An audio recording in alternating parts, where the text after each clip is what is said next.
My name's DJGT and welcome back to the channel. I hope you're doing very well.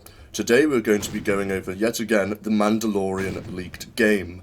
Now I did speak about this at some length during my normal series of This Week in Star Wars, which is released every Friday. I do highly recommend having a look at this video, but at the moment we're going to be talking about some of the more stuff that I've learned since we put this video out. Now, we've now learned that the Respawn job listings for this game are now live, and from what I can tell, and what a lot of other people have been able to figure out from it, is that it's a story-driven single-player game, which, bearing in mind, I don't think there's a lot of people who are now assigned to this project who are going to have multiplayer skills and networking stuff with regards to actually being able to put this in the game, so it is looking like it is going to be specifically single-player, which, I mean, again, for a Mandalorian game, that's what you want to do. You don't want to have tons and tons and tons of Mandalorians. The entire draw to the Mandalorian culture was originally Boba Fett.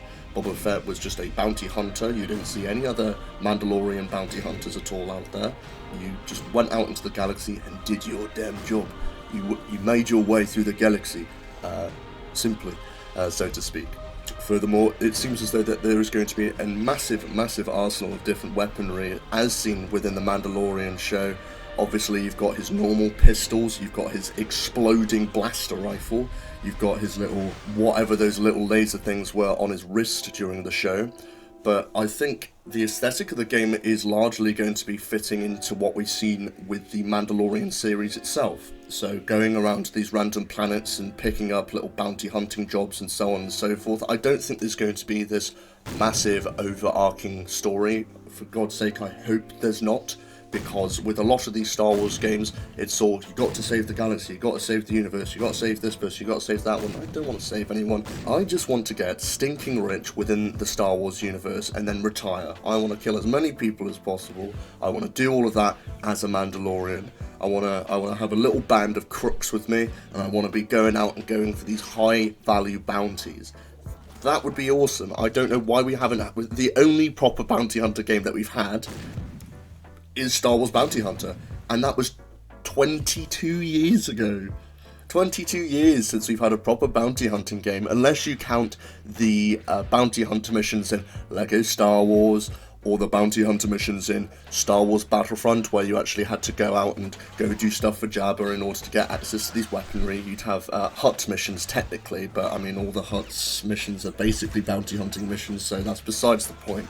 But I am really excited for this. Furthermore, to add to my previous points from my other video, it looks as though that the development cycle is very early in where it's supposed to be, meaning that they're mainly hiring people for the jobs and obviously giving the vision out so that they can work on their own individual bits so it can be coalesced into a proper game, and obviously the game director will put all of that together.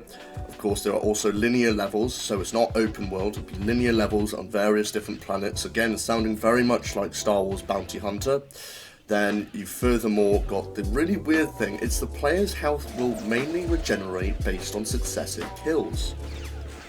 Now, this is a feature that sounds very much like Call of Duty, or like some of those other games that you'd be playing, that like where you get nukes and you get different abilities based on how many people that you're killing. But I guess it also does sound a bit like the features in the original Battlefront game, where if you were to kill people, you'd get higher damage or you get more health, like with Bosk, which was a complete pain in the ass. Or you'd get other kinds of features to help you through your journey, and you just need to keep up the kill rate in order to continue onwards. If you have any more questions or theories about this game, please do go down into the comment section and do give me your comments. And if you want to have a more long-form discussion, please do not be afraid to join my Discord in the description down below. Thank you everybody for watching. I have been DJGT. Please like, comment, share and subscribe. Thank you very much for watching, and may the Force be with you always.